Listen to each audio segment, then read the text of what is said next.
Les caigudes a les persones grans són unes situacions potencialment molt greus.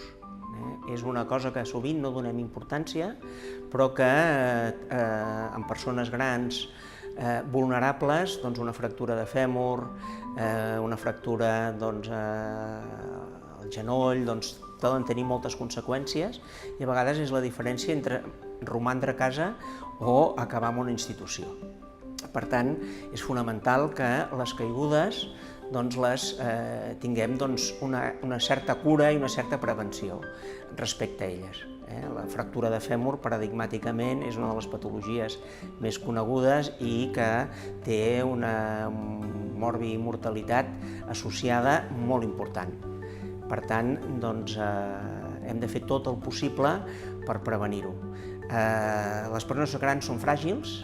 Quan parlem de fragilitat sobretot a nivell muscular i aquesta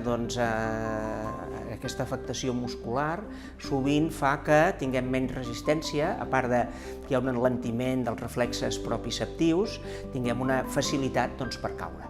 Això serien, diguem-ne, les qüestions intrínseques que fan que una persona gran pugui caure. Després tenim factors extrínsecs, que és el tipus d'exercici que aquesta persona gran fa.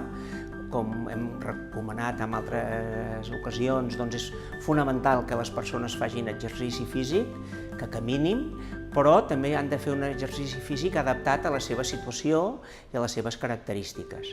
Una de les altres coses molt importants és la cura dels peus. Els peus sovint tenen deformitats, problemes a les ungles, deformitats als dits. Les deformitats als dits i les deformitats i els problemes de les ungles, que sovint menyspreem, són un factor molt important que afecten a l'estabilitat de la persona gran. I una cosa molt important, especialment a les dones, és el tema del calçat. El calçat, sobretot, que hi hagi massa elevat, amb tacons i tal, això també és un risc per patir caigudes. Per tant, hem de tenir molta cura d'aquests factors, perquè a vegades una petita caiguda, una distracció, pot tenir conseqüències molt importants. Una altra cosa que cal cuidar és tot el tema referent a la llar.